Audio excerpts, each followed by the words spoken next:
इस निर्गुण भक्ति धारा के कई सारे नाम हैं और इनको ध्यान से सुनना। बहुत हल्का सा और माइनर सा अंतर है ना। किसी में जो है भक्ति मिलेगा, किसी में संत मिलेगा, किसी में सिर्फ निर्गुण मिलेगा, किसी में आपको जो है जो सिर्फ और सिर्फ ज्ञान का आधार बना करके उसने नामकरण किया है। आपको ये सारे के सारे नाम जो है स्पेशली याद रखने, ध्यान में रखने, कौन इसको क्या कहता है। रामचंद्र शुक्ल जो है इस साहित्य को, निर्गुण भक्ति धारा के साहित्य को, इसको ये भी ध्यान रखना, ऐसा नहीं कि पूरे के पूरे भक्तिकालीन साहित्य को, भक्तिकालीन साहित्य को नहीं, निर्गुण भक्ति धारा के साहित्य को, क्योंकि हमने अभी वर्गीकरण पढ़ा था तो सबसे पहले निर्गुण भक्ति को वहां पे कोट किया गया था, उसके बाद में सगुण को, और निर्गुण में भी हम सबसे पहले पढ़ेंगे ज्ञानाश्रयी शाखा को। रामचंद्र शुक्ल ज्ञानाश्रयी शाखा नाम देते हैं इस निर्गुण भक्ति धारा को। पहला पार्ट है भक्ति धारा, निर्गुण भक्ति का पहला भाग, इसको क्या नाम देते हैं? ज्ञानाश्रयी शाखा। कौन कहते हैं? रामचंद्र शुक्ल। और हजारी प्रसाद इसको निर्गुण भक्ति का साहित्य कहते हैं, इस निर्गुण भक्ति काव्य धारा के साहित्य को।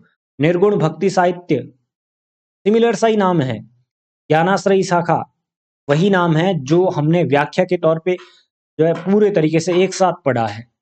लेकिन अगर व्यक्ति विशेष का पूछा जाए तो रामचंद्र शुक्ल जो है निर्गुण भक्ति धारा के काव्य को ज्ञानाश्रयी धारा का साहित्य, ज्ञानाश्रयी शाखा का साहित्य कहते हैं, और हजारी प्रसाद इसी साहित्य को निर्गुण भक्ति साहित्य कहते हैं। डॉक्टर रामकुमार वर्मा इसको संत काव्य कहते हैं। कल आपको एक चीज बताई थी कि निर्गुण धारा के कवियों को संत कहा गया है और सगुण के कवियों को भक्त कहा गया है, वो किसी न किसी इष्ट के भक्त है, और निर्गुण धारा के कवि जो है वो संत है। समझ रहे हैं? तो रामकुमार वर्मा इस आधार पे निर्गुण भक्ति धारा के साहित्य को संत काव्य कहते हैं, संत काव्य के नाम से बुलाते हैं।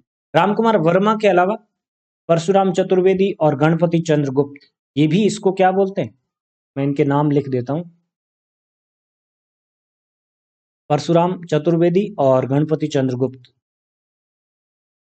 गणपति चंद्रगुप्त ने साहित्य इतिहास का कौन सा ग्रंथ लिखा? गणपति चंद्रगुप्त, करेक्ट। हिंदी साहित्य का वैज्ञानिक इतिहास गणपति चंद्रगुप्त ने लिखा। आप है ना इन चीजों को थोड़ा सा कुछ न कुछ तुक मिला के याद करेंगे तो ज्यादा क्लियर याद होगा।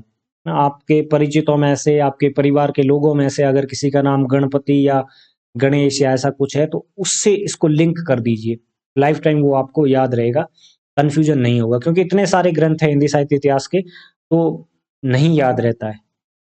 मेरा एक दोस्त था गणपत सिंह, उसने बाद में साइंस लिया 10th के बाद में, तो मुझे ये वैसे याद है कि गणपत ने बाद में विज्ञान ले ली थी, तो वैज्ञानिक इतिहास लिखा उसने हिंदी साहित्य का। ऐसे लिंक कर दीजिए छोटी मोटी चीजों के साथ जो आपको परमानेंट याद रहे, तब आप इसको आराम से याद रख पाएंगे, एग्जाम हॉल में भी आप कंफ्यूज नहीं होंगे बिल्कुल भी।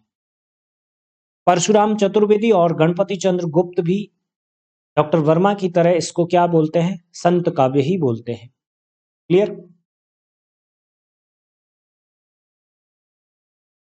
निर्गुण भक्ति धारा जो है इसके क्योंकि परंपरा से निकल के आती है भक्ति, ऐसा नहीं कि अचानक से किसी ने शुरू की है। आप देखेंगे भक्ति मध्यकाल में जो भक्ति आई है वो भी कोई परंपरा का हिस्सा है, सनातन की परंपरा का बिगड़ा रूप है, हिंदू धर्म की परंपरा का एक नवीन संस्करण था। इस तरह से एक परंपरा जो है वो नई बनी है ना, पुरानी परंपरा से निकल करके उसमें कुछ मॉडिफिकेशन हुआ, उसमें कुछ परिवर्तन हुआ, उसमें कुछ सुधार हुए, उसमें कुछ बदलाव किए गए लोगों के द्वारा, उसको एक तरीके से व्यवहारिक बनाने की कोशिश की गई, उसको मॉडिफाई किया गया, इसलिए ताकि लोग उससे वर्तमान परिप्रेक्ष्य में जुड़ सके, क्योंकि हर समय की अपनी अपनी नीड होती है, अपनी अपनी आवश्यकताएं होती है, और व्यक्ति जो है चीजों का निर्माण भी उसी हिसाब से करता है। धर्म भी उनमें से एक है, भक्ति भी उनमें से एक है। जिस समय विशेष की जैसी जैसी चुनौतियां होगी, जैसी जैसी समस्याएं होगी, जैसी जैसी जरूरतें होगी, उसी प्रकार की भक्ति जो है हमें दिखाई देती है। क्लियर? तो इसके पीछे दार्शनिक आधार है अद्वैतवाद। कौन मानते हैं? कबीर दास, दादू दयाल और मलूक दास, ये लोग मानते हैं अद्वैतवाद। अब पहले तो अद्वैतवाद को समझिए। द्वैतवाद का अर्थ क्या होता है? द्वैत का मतलब होता है, द्वे मतलब दो, द्वैत मतलब आत्मा और परमात्मा, ये दो चीजें अस्तित्व में होती है इस संसार में। ठीक है, आत्मा क्या करती है? परमात्मा से मिलने के लिए भरसक प्रयत्न करती है, हर संभव कोशिश करती है, और इनकी अलग अलग स्थितियां, अलग अलग मनोदशाएं जो होती है वो अद्वैतवाद में वर्णित की गई है। उसको अद्वैतवाद ने अपना विषय बनाया है उसको समझाने के लिए। यह है द्वैतवाद। अद्वैत का मतलब क्या? अद्वैत का मतलब इनमें किसी प्रकार का भेद नहीं। द्वैत का मतलब दो चीजें हैं, आत्मा परमात्मा जो अलग अलग है। जब आप इसको अलग अलग मानते हैं वो होता है द्वैतवाद, और जब आप इसको अलग अलग नहीं मान के आप कहते हैं आत्मा और परमात्मा तो एक ही है, बस परमात्मा में से निकला हुआ एक अंश मात्र है।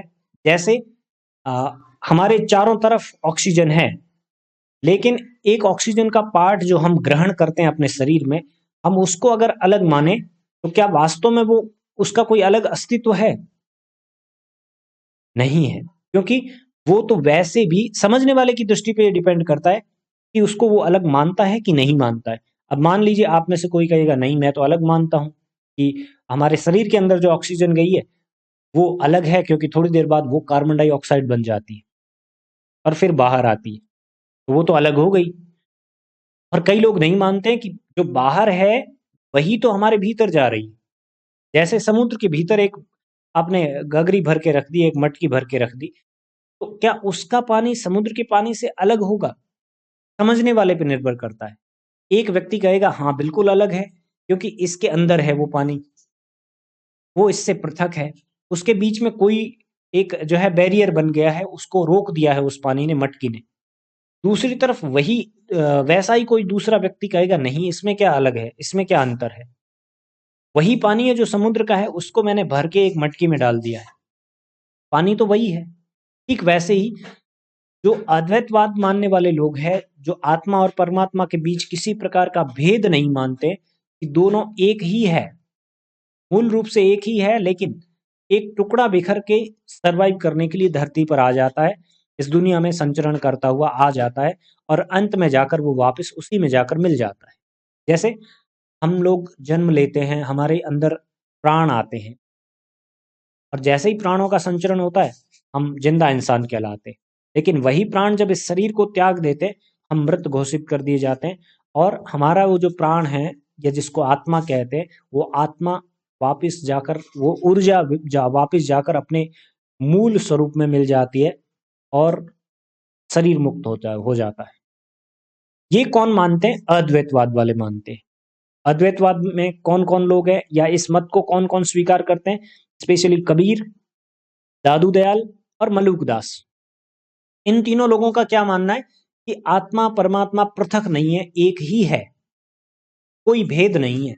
और जो लोग द्वैतवाद में विश्वास करते हैं वो कहते हैं कि आत्मा और परमात्मा दो पृथक पृथक चीजें हैं, एक शक्तिशाली है, सर्वशक्तिशाली है, और एक जो है वो निरीह है। निरीह का मतलब वो याचना करती है, वो जो है दया की भीख मांगती है, वो बहुत कम ताकतवर है।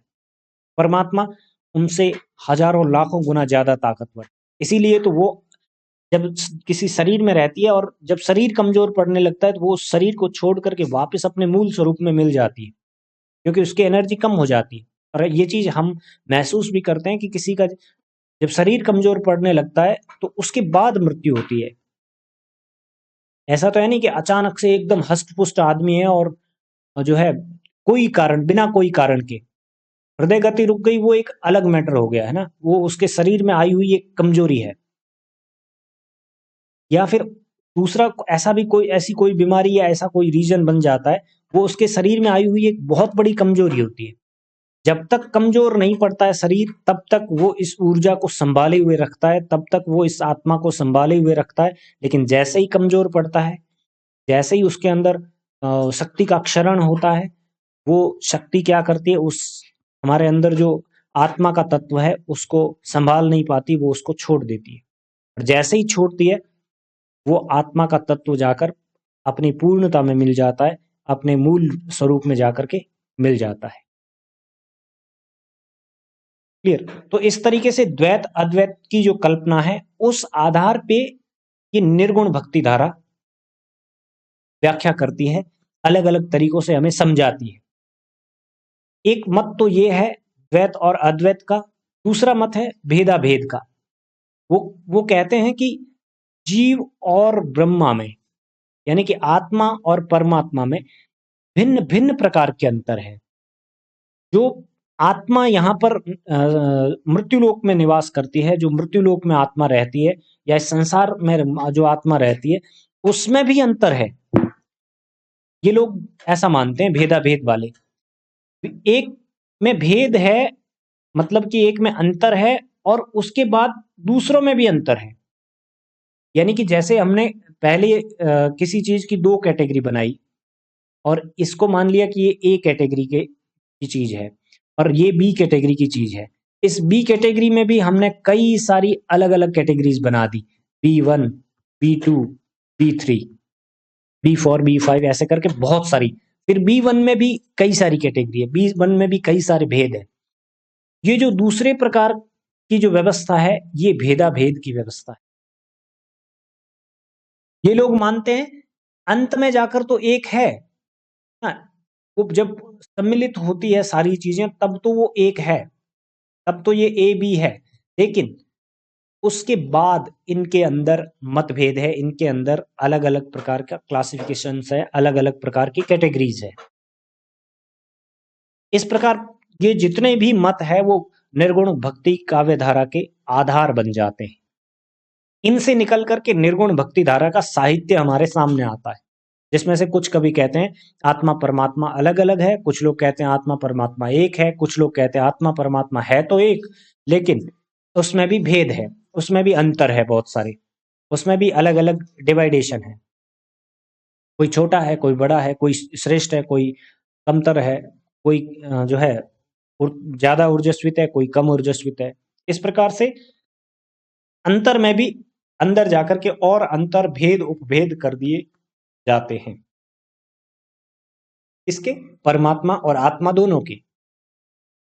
हमें चूंकि सिर्फ निर्गुण भक्ति का साहित्य समझना है और निर्गुण भक्ति के प्रतिनिधि कवि के तौर पे कबीर को जाना जाता है, तो हम कबीर के आसपास रहेंगे। क्योंकि एक चीज ध्यान में रखना कि ये नहीं है कि सिर्फ और सिर्फ हिंदी भाषा में ही निर्गुण भक्ति साहित्य लिखा गया, नहीं, क्षेत्रीय भाषाओं और बोलियों में भी उतना ही जो है प्रभावशाली साहित्य निर्गुण भक्ति धारा का देखने को मिलता है।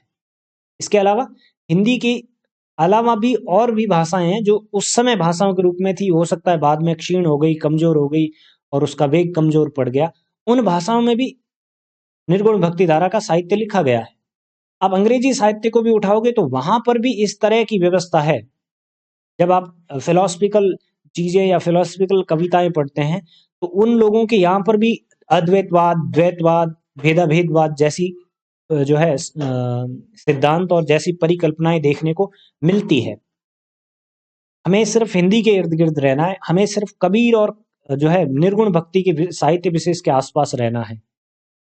कबीर से पहले भी बहुत सारे कवि हुए हैं ऐसे जिन्होंने अद्वैतवाद को या फिर निर्गुण भक्ति धारा को अपनी रचनाओं में या अपने साहित्य में प्रस्तुत किया है।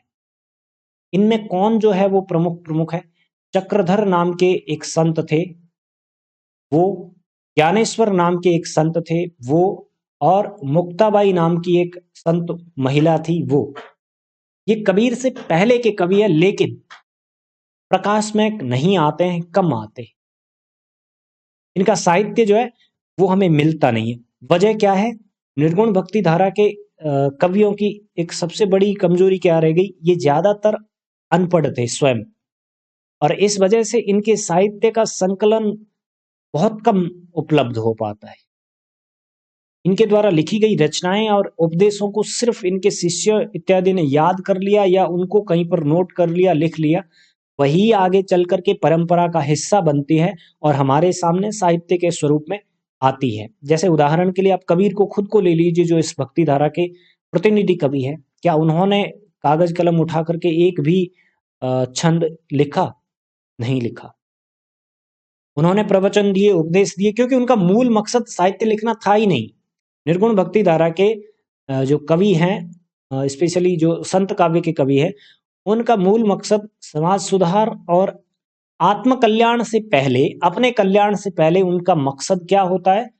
जन कल्याण करना, समाज सेवा करना। जब समाज अच्छा होगा तो मैं अपने आप अच्छा हो जाऊंगा, ऐसी इनकी मान्यता थी।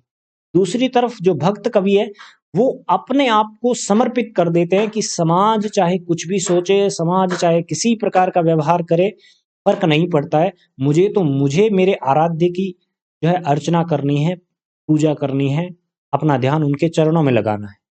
ये इनके बीच एक बहुत बड़ा अंतर है। वो आत्मनिष्ठ हो जाते हैं और ये परोपकारी बन जाते हैं। निर्गुण भक्ति धारा के कवि पूर्णतः परोपकारी बन जाते हैं। उनकी छवि एक समाज सुधारक के तौर पे आपको ज्यादा स्पष्ट नजर आएगी। दूसरी तरफ वो जो भक्ति काल के कवि जो आपके भक्त कवि है सगुण परंपरा के, उनके यहाँ पर उनकी आत्मनिष्ठ छवि दिखाई देती है। वो अपना कल्याण करना चाहते हैं और लोगों को, मैं कैसे कल्याण प्राप्त कर रहा हूँ, मैं कैसे मोक्ष प्राप्त कर रहा हूँ, मैं कैसे भगवान का सानिध्य प्राप्त कर रहा हूँ, ये चीज वो लोगों को बताते हैं उदाहरण के तौर पे कि आप भी मेरी तरह करो तो आपको भी जो है कल्याण की प्राप्ति होगी, मोक्ष की प्राप्ति होगी। आपको भी जो है अपना इष्ट प्राप्त हो जाएगा अगर मेरी तरह आपने किया तो। और ये लोग क्या करते हैं? समाज को सुधारने की कोशिश करते हैं, अपने आसपास को ठीक करने की कोशिश करते हैं, उन रूढ़ियों को तोड़ने की कोशिश करते हैं जो आसपास को बांधे हुए हैं, जो आसपास को यानी कि वातावरण को बिगाड़े हुए हैं। और यही वजह है कि ये एक जगह टिकते भी नहीं है, भटकते रहते हैं, घूमते रहते हैं, फिरते रहते हैं, क्योंकि इनका आसपास कोई एक क्षेत्र विशेष या कोई कॉलोनी विशेष नहीं बन जाता है। इनका आसपास समूचा ब्रह्मांड है, इनका आसपास समूचा संसार है, इनकी कोई परिधियां नहीं है आसपास की। और दूसरी तरफ संत का जो आपका भक्त काव्य है, उनके आसपास की एक परिधि है। आपने देखा होगा संत जितने भी हुए, जो निर्गुण पंथ के लोग हैं, निर्गुण धारा के लोग हैं, वो लोग तीर्थाटन करने में ज्यादा विश्वास करते हैं। वो लोग सत्संग करने में, सत्संग का मतलब बैठ करके भजन जागरण करना पूर्णतः सही अर्थ नहीं है।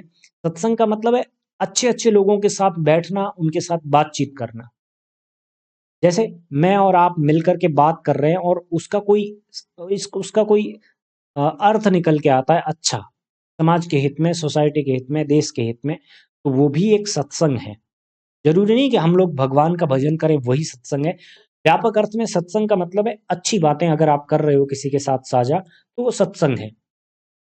कबीर की परंपरा के और निर्गुण परंपरा के लोगों का पहला मकसद सत्संग के माध्यम से लोगों की और अपने जीवन को सुधारने की कोशिश थी। दूसरी तरफ जो भक्त कवि है, जो भिन्न भिन्न प्रकार के संप्रदायों से दीक्षित होते हैं या फिर संप्रदायों को अपनाते हैं, उनका एक दायरा बंध जाता है। उदाहरण के लिए सूरदास को ले लीजिए, जो कृष्ण भक्ति धारा के प्रतिनिधि कवि है, या तुलसीदास को ले लीजिए जो राम भक्ति धारा के प्रतिनिधि कवि है। आप देखेंगे कि इनका एक सीमित दायरा है।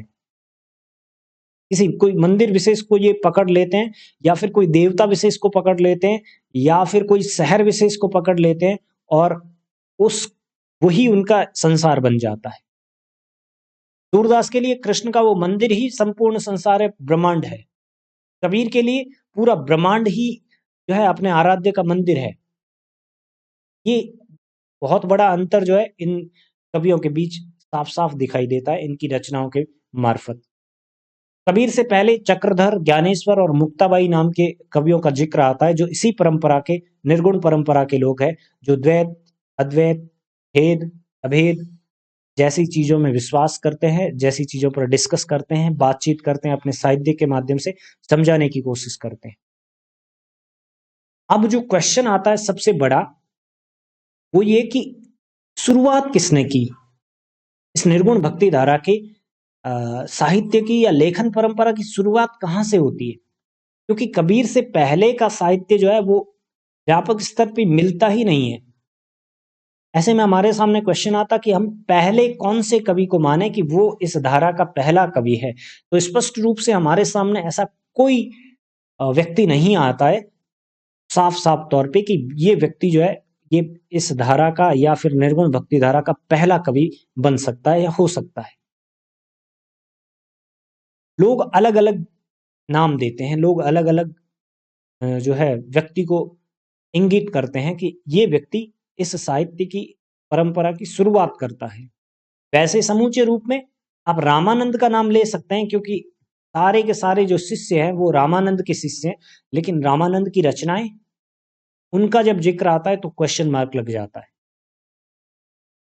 ही नहीं उपलब्ध। फिर कैसे कह सकते हैं आप कि इन्होंने परंपरा की शुरुआत की। आचार्य शुक्ल मानते हैं कि कबीरदास इस परंपरा की शुरुआत करते हैं निर्गुण भक्ति धारा की, क्योंकि कबीरदास रामानंद के शिष्य हैं। तो जनरल सी बात है कि रामानंद के और भी तो शिष्य थे, क्या उन्होंने इस तरीके का साहित्य नहीं लिखा? या कबीर से पहले रामानंद के बहुत सारे शिष्य थे, उन्होंने इस प्रकार का साहित्य नहीं लिखा? ऐसे में चक्रधर, ज्ञानेश्वर, मुक्ताबाई और नामदेव इत्यादि के नाम जो है हमारे सामने आते हैं, साहित्य में देखने को मिलते हैं। लेकिन इनका साहित्य भी जो है फिजिकली अपीयरेंस में नहीं आता है, जो है एक तरीके से कहें तो भौतिक स्वरूप में ये साहित्य उपलब्ध नहीं होता है। तो शुक्ल जी और द्विवेदी जी दोनों कहते हैं कि इस परंपरा की शुरुआत कौन करता है साहित्य लेखन में? कौन करता है? कबीर ही करते हैं। शुरुआत भी वही करते हैं और सर्वश्रेष्ठ साहित्य भी वो ही रचते हैं। लेकिन दूसरी तरफ गणपति चंद्र गुप्त और रामकुमार वर्मा कहते हैं कि इस परंपरा की शुरुआत कबीर से नहीं होती है, बल्कि कबीर के ही समकालीन नामदेव से होती है। वो पहली बार इस भक्ति धारा का साहित्य लिखते हैं। और ये वाद विवाद भी किस वजह से? उनके साहित्य लेखन के जो साक्ष्य है उनके आधार पे है। न तो नामदेव के साक्ष्य स्पष्ट रूप से मिलते हैं, न कबीर के साक्ष्य मिलते हैं लेखन के, क्योंकि कबीर के भी शिष्यों ने उनके सत्संगों, उनके प्रवचनों को संकलित किया है, इकट्ठा किया है, और नामदेव के भी शिष्यों ने और उनके चाहने वाले लोगों ने उनके साहित्य को जोड़ा है। ऐसी स्थिति में क्लियर ये नहीं है, क्योंकि इनका साहित्य कोई प्रेस में तो गया नहीं था छपने के लिए कि बाद में उनको कॉपीराइट का सर्टिफिकेट मिला कि आपका जो लिटरेचर है वो कॉपीराइट है आपके नाम से, या आपकी जो है एक तरीके से बौद्धिक संपदा है, आपकी इंटेलेक्चुअल प्रॉपर्टी है। आज अगर आप जाएंगे अपनी कोई बुक लेकर के उसका कॉपीराइट करवाएंगे तो आपको उसका सर्टिफिकेट मिलेगा। उस समय तो ऐसी कोई व्यवस्था थी नहीं कि जिसमें डेट के हिसाब से वो जो है आप वर्गीकृत कर सकते कि नहीं फलाने आदमी को पहले ये सर्टिफिकेट मिला है और दूसरे आदमी को बाद में मिला है। तो इस प्रकार से इन दो नामों के बीच कंफ्यूजन है, और अधिकतर विद्वान क्या मानते हैं, इस परंपरा की शुरुआत करने के लिए कबीरदास का नाम लेते हैं। उन लोगों में रामचंद्र शुक्ल है, हजारी प्रसाद द्विवेदी है, रामस्वरूप चतुर्वेदी है, ये लोग प्रमुख है। दूसरी तरफ जो दो नाम और बताए मैंने, गणपति चंद्र गुप्त और रामकुमार वर्मा, ये कहते हैं कि इस परंपरा की शुरुआत नामदेव करते हैं। नामदेव का साहित्य जो है वो कबीर से भी पहले का लिखा हुआ हमें महसूस होता है या दिखता है। क्लियर? इसके अलावा मराठी में, ये तो है हिंदी में, और दूसरी चीज ज्ञानेश्वर और नामदेव ये दोनों भी जो है मराठी भाषी है। लेकिन बाद में, क्योंकि मैंने कहा संत जो थे वो तीर्थाटन में ज्यादा विश्वास करते थे, एक जगह उनका स्थिर रहना कभी पॉसिबल ही नहीं हुआ। ऐसी स्थितियों में क्या हुआ, उनके साहित्य में भिन्न भिन्न बोलियों, भाषाओं के शब्दों का मिश्रण साफ साफ दिखाई देता है, मिल जाता है। क्लियर? इस वजह से ज्ञानेश्वर और नामदेव, इन दोनों मराठी भाषी रचनाकारों के यहाँ पर राजस्थानी के शब्द भी मिलते हैं, अपभ्रंश के शब्द भी मिलते हैं, और उत्तर की अन्य भाषाओं के शब्द भी दिखाई देते हैं। संभवतः इसी वजह से गणपति चंद्र गुप्त या रामकुमार वर्मा को कबीर से भी पहले इस परंपरा की शुरुआत करने के लिए नामदेव का नाम जो है वो ध्यान में आता है। इसी प्रकार से एक महाराष्ट्र के ही मराठी भाषी संत हुए हैं और उनका नाम है मुकुंदराज। क्या नाम है? मुकुंदराज। तो मिटा के लिखता हूं। मुकुंदराज नाम के एक संत हुए हैं। और कौन सी भाषा के संत है ये? मराठी भाषी है। महाराष्ट्र से संबंध रखते हैं। ज्ञानेश्वर और नामदेव भी महाराष्ट्र से ही हैं। और इनका लिखा हुआ एक ग्रंथ है जो मूलतः मराठी भाषा में है, लेकिन उसके अलग अलग भाषाई संस्करण देखने को मिलते हैं समाज में, क्योंकि वो भी संत थे। और संतों का साहित्य जो है वो क्षेत्रीय भाषाओं में ज्यादा मिलता है। उसमें क्षेत्रीय भाषाओं की शब्दावली अपने आप मॉडिफाई हो जाती है, इंक्लूड हो जाती है। मुकुंदराज का एक ग्रंथ है जिसका नाम है विवेक सिंधु। विवेक सिंधु। कहते हैं कि इस निर्गुण भक्ति धारा की परंपरा की शुरुआत इस विवेक सिंधु ग्रंथ से होती है, लेकिन विवेक सिंधु मूलतः मराठी भाषा का ग्रंथ है, इस वजह से स्वीकार्य नहीं है, न अभी तक पूर्णतः स्वीकार किया गया है। लेकिन एक फैक्ट है जो आपको ध्यान में रखना है कि मुकुंद राज भी नामदेव और कबीर की परंपरा के ही थे, और इन्होंने कबीर और नामदेव से पहले निर्गुण के बारे में लिखा है, लेकिन वो मूलतः मराठी कवि है, मूलतः मराठी रचनाकार है, और उनका ग्रंथ भी विवेक सिंधु नाम से मराठी भाषा में ही सामने आता है। इस वजह से वो हिंदी के कवियों की श्रेणी से बाहर हो जाते हैं। क्योंकि जब आप साहित्य इतिहास पढ़ रहे हो तो आपको एक पैनी दृष्टि रखनी पड़ेगी, आपको एक जो है रेखा का निर्धारण करना पड़ेगा भाषाई आधार पर, भाषा के तत्वों के आधार पे। वहां पे आप पक्षपात नहीं कर सकते। क्लियर? ये सारे जो कवि जो निर्गुण भक्ति धारा से संबंध रखते हैं वो निम्न वर्ग से हो आते हैं। समाज का जो पिछड़ा तबका है, समाज का जो गरीब और जातियों से जो हीन माना जाता है, ज्यादातर लोग इसी वर्ग से संबंध रखते हैं। और आज आप देखेंगे इनके नाम से, पर्टिकुलर इनके नाम से भिन्न भिन्न पंथ बन जाते हैं, संप्रदाय स्थापित हो जाते हैं। उदाहरण के लिए कबीर पंथी नाम आपने सुना होगा ना, नामदेव पंथी भी है, क्योंकि महाराष्ट्र में उस समय में निर्गुण भक्ति धारा में दो संप्रदाय चल रहे थे उस समय में, 1160 से 90 के आसपास। एक था महानुभाव और दूसरा था बारकरी संप्रदाय। ये दोनों संप्रदाय जो है किससे संबंध रखते हैं? निर्गुण भक्ति धारा से संबंध रखते हैं। इसके आगे चल करके और बहुत सारे खंड हो गए, क्योंकि इसमें जो भी व्यक्ति श्रेष्ठ दिखाई दिया उसके नाम से लोगों ने जो है एक अलग पंथ बना लिया, एक अलग संप्रदाय की स्थापना कर ली। तो ये मराठी साहित्य में तो ये बहुत ज्यादा विस्तृत और एक व्यापक विषय बन जाता है निर्गुण भक्ति धारा। हिंदी में निर्गुण भक्ति धारा ज्ञान तक सिमट जाता है, कबीर के आसपास ही रहता है। आप देख रहे हैं नीचे सबसे नीचे ये यहाँ पर, यहाँ देखिए हर एक व्यक्ति के नाम से अलग अलग संप्रदाय स्थापित हो जाते हैं। जैसे कबीर के नाम से कबीर के लोगों ने, कबीर के शिष्यों ने और उनको मानने वाले लोगों ने कबीर पंथ की स्थापना की। रैदास के नाम से रैदासी संप्रदाय बना। नानक के नाम से सिख पंथ बना, जो आगे चल करके एक धर्म का रूप ले लेता है। लालदास के नाम से लाल पंथ बना। दादू दयाल के नाम से दादू पंथ बना, वो भी आगे चल करके विभक्त हो जाता है। हरिदास जी के नाम से निरंजनी संप्रदाय बना और मलूक दास के नाम से मलूक पंथ बना। आगे चल करके और विभक्त हो जाते हैं ये लोग, और ज्यादा शाखाएं बन जाती हैं इन लोगों की। लेकिन ये सारे के सारे लोग लगभग लगभग पिछड़ी जातियों से आते हैं, पिछड़े तबकों से आते हैं। इनकी अपनी व्यथा होती है, इनके अपने दुख होते हैं जिनको वो प्रकट करना चाहते हैं। और एक क्षेत्र विशेष से नहीं है, अलग अलग क्षेत्र से है। कोई मध्य प्रदेश का है, कोई उत्तर प्रदेश का है, कोई राजस्थान का है, तो कोई पंजाब का है। क्लियर? इस प्रकार अलग अलग जगह से जो है एक आंदोलन शुरू होता है। इसी वजह से इसको जन आंदोलन या जो है एक मास मूवमेंट के नाम से पुकारा जाता है भक्ति काल को। इन लोगों का प्रमुख उद्देश्य क्या था? सबसे बड़ा उद्देश्य मानव मात्र का कल्याण। निर्गुण भक्ति धारा का या फिर निर्गुण भक्ति धारा में जितने भी पंथ बने हैं बाद में, उनका पहला और प्राथमिक उद्देश्य क्या था? मानव मात्र का कल्याण। और कौन से मानव मात्र का? जो उत्पीड़ित है, जो पीड़ा भोग रहा है उसका भी, और जो अच्छा खासा जीवन यापन कर रहा है उसका भी। सबको वो सम की स्थिति में लाना चाहते हैं।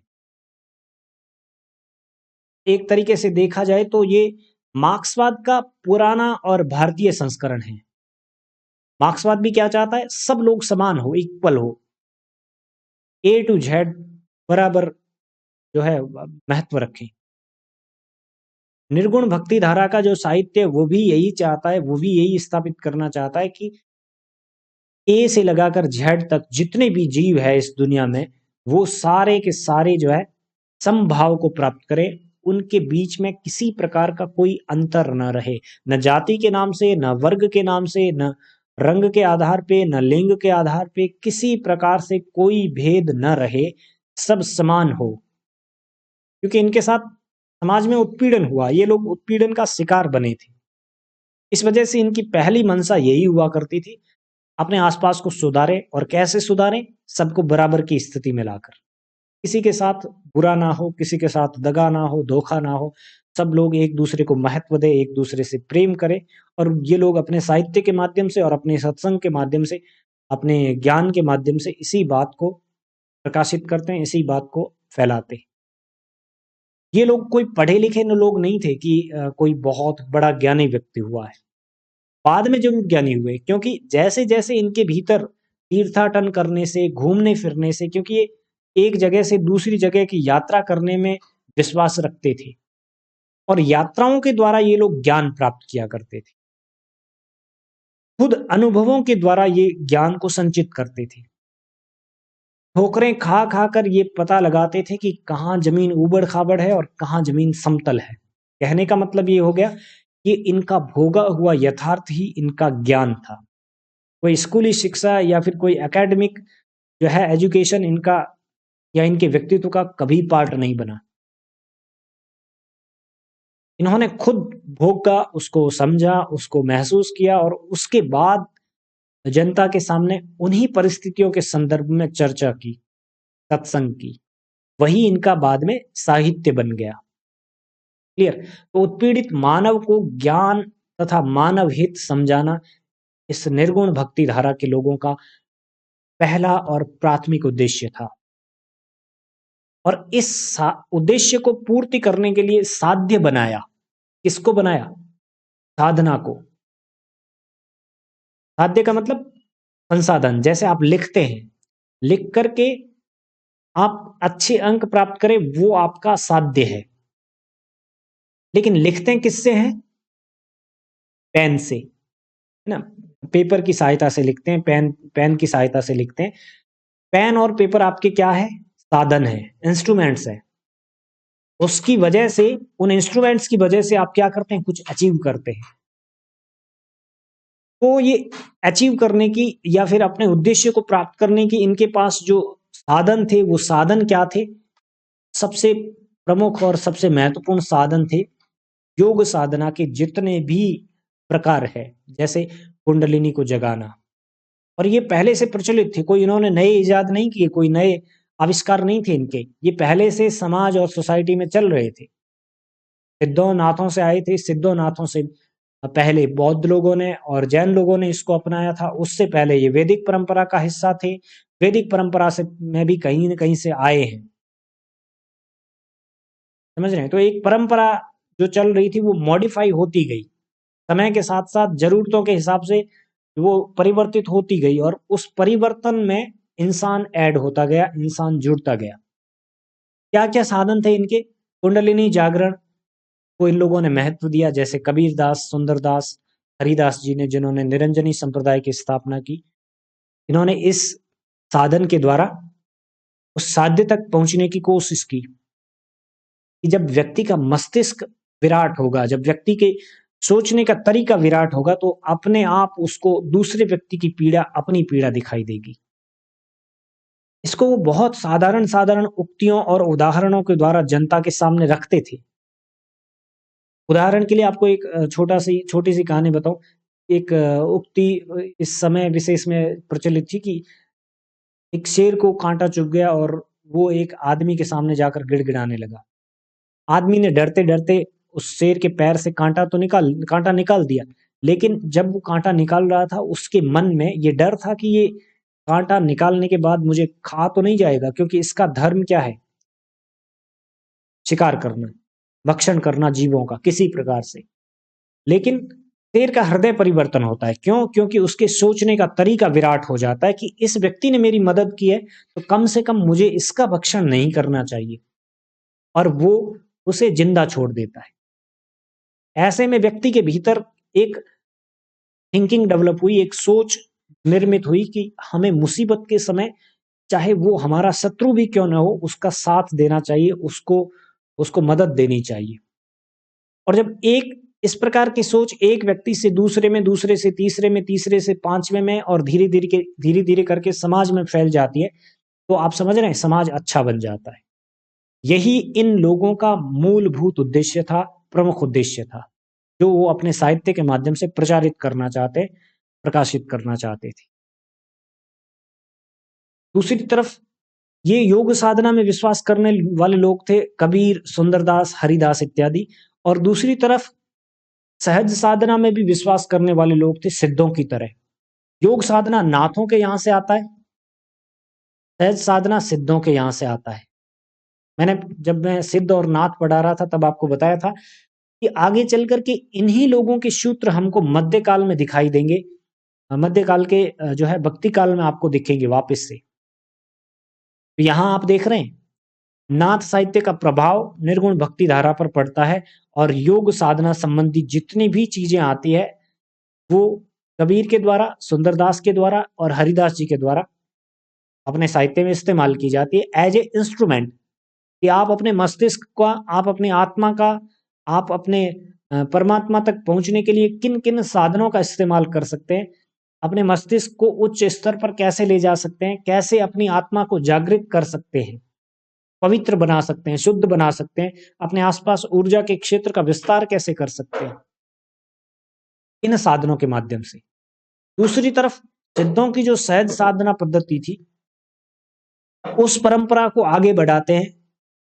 यहां पर योग का अभाव है और बहुत साधारण जीवन यापन, क्योंकि योग साधना में तो आपको पता है जुटना पड़ता है, आपको लगना पड़ता है। जैसे नौकरी लगने के लिए आपको किताबें खंगालनी पड़ेगी, है ना, आपको जो है स्पेशल कोई एक सब्जेक्ट का सिलेबस आपको पढ़ना ही पड़ेगा तब जाकर के लगेगी। ऐसे नहीं कि आपने किसी संत के पास गए और उस संत से ज्ञान प्राप्त कर लिया और उससे आपको नौकरी लग जाएगी, नहीं। यहाँ पर आपको पर्टिकुलर जो डिस्क्राइब्ड सिलेबस है वही पढ़ना पड़ेगा, तब जाकर के पर्टिकुलर कोई एक जॉब लगेगी। दूसरी तरफ आप ज्ञान ही प्राप्त कर रहे हैं, लेकिन आप व्यवहारिक ज्ञान प्राप्त कर रहे हैं किसी अच्छे आदमी के पास बैठ करके, किसी संत व्यक्ति के पास बैठ करके उससे जीवन से संबंधित ज्ञान प्राप्त कर रहे हैं। दोनों स्थितियों में आप ज्ञान ही प्राप्त कर रहे हैं, लेकिन एक विशेष टारगेट को लेकर था और दूसरा अपने संपूर्ण जीवन के लिए था। तो जो योग साधना को महत्व देते थे वो विशेष टारगेट, उनका एक टारगेट लर्निंग था और उसके आउटकम उनको पता थे कि इसके परिणाम हमें क्या मिलेंगे, मोक्ष की प्राप्ति होगी। अगर हम अपने आप को इतना 8 घंटे पढ़ने पर मजबूर कर देंगे, 12 घंटे पढ़ने पर मजबूर कर देंगे तो फलानी परीक्षा हमारी पास होगी ही होगी, और उसका तरीका, उसका पैटर्न, उसका सिलेबस ये है। ये इस तरीके से लगने वाले लोग जो थे वो योग साधना में विश्वास ज्यादा किया करते थे। दूसरी तरफ सहज जीवन जीते हुए बहुत साधारण, कुल नौकरी नहीं लगी तो इट्स ओके, नो प्रॉब्लम, कोई प्राइमरी स्कूल में, कोई सेकेंडरी स्कूल में, प्राइवेट भी टीचिंग करवा लेंगे, लेकिन अपने को ज्ञान प्राप्त करना है, नॉलेज होना चाहिए। तो आप किसी ऐसे व्यक्ति के पास जाएंगे जो आपको सब्जेक्ट का ही ज्ञान देगा, लेकिन कॉम्पिटिटिव लेवल वाला नहीं, कॉम्पिटिटिव सिलेबस के आसपास वाला नहीं, कभी उससे बाहर भी जाएगा, कभी वो सिलेबस की पार्ट भी आपको कवर करवाएगा। तो जो दूसरे प्रकार के लोग थे इस निर्गुण भक्ति धारा में, जिन्होंने सहज साधना को महत्व दिया, जिन्होंने सरलता से जीवन यापन करते हुए ज्ञान प्राप्त करने पर महत्व दिया, ये लोग थे नानक, रैदास, दादू दयाल और रज्जब। आपको पता होगा कि रज्जब में जो है भक्ति की भावना या भक्ति की लहर जब वो दूल्हे बने हुए थे तब पैदा हुई। भक्ति का कांटा कब चुभा? जब वो दूल्हे बने हुए थे और शादी करने के लिए जा रहे थे घोड़ी पर बैठकर, और अचानक से उनको जो है वो भक्ति का कांटा लगता है, उनको जो है ये ज्ञान प्राप्त होता है, या फिर वो ऐसा एक जो कह सकते हैं कि एक डिसीजन ले लेते हैं अचानक से कि मुझे तो तरीके से नहीं बल्कि इस तरीके से जीवन यापन करना है, मुझे गृहस्थ बन के जीवन यापन नहीं करना है, बल्कि सहज साधना करते हुए अपने गुरु या फिर जिनको जिनकी बात को मैं महत्व देता हूँ उनकी तरह जीवन यापन करते हुए मोक्ष की प्राप्ति करनी है। मोक्ष की प्राप्ति गृहस्थ में भी हो सकती है, ऐसा नहीं कि उसमें नहीं हो सकती है, लेकिन उनको वो मार्ग ज्यादा अच्छा लगा तो उन्होंने भक्ति को अपना लिया और दादू दयाल के पास चले गए भागते भागते, उनके शिष्य बन गए। तभी से रज्जब तू क्या गज्जब वो एक उक्ति जो है वो चल पड़ी। तो ये लोग सहज जीवन में विश्वास करते थे, कोई बहुत बड़ी योग साधना या कोई बहुत बड़े इनके अपने कोई अलग से टारगेट नहीं थे। इनका एक उद्देश्य था, एक टारगेट था कि जो भी व्यक्ति हमारे पास आता है, जो भी व्यक्ति हमसे मिलता है, उससे सहजता से बात करनी है, बड़े आराम से बात करनी है और ये समझाना है कि जीवन क्या है, जीवन का उद्देश्य क्या होता है, कैसे जीवन यापन करें। इस तरीके की छोटी छोटी सत्संग की बातों के द्वारा ये लोग अपनी भक्ति का प्रचार करते थे और इनमें दादू, रैदास और नानक प्रसिद्ध है। ये प्रथम परंपरा के या प्रथम पंक्ति के कवि है जो इस धारा से जुड़े हुए थे। क्लियर? यहां तक किसी को कोई दिक्कत है, कोई डाउट है तो पूछिए।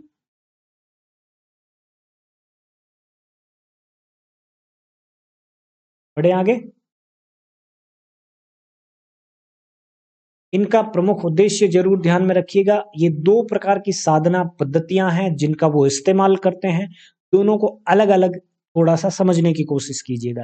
बाई चांस ऐसा हो सकता है कि अभी आप, होता क्या है नॉर्मली जब आप क्लास चल रही होती है ना तब आपको चीजें समझ में आ जाती है, लेकिन आप 5 दिन 10 दिन रिवीजन नहीं करते। मैक्सिमम मैं कहता हूँ हर एक स्टूडेंट को, चाहे उसने पढ़ भी रखा है चाहे उसने नहीं भी पढ़ रखा है, तीसरे दिन उस चीज का रिवीजन कर लेना चाहिए। भले ही उसको समझ में उस वक्त नहीं आ रही या आ रही है, इट्स ओके, नो प्रॉब्लम।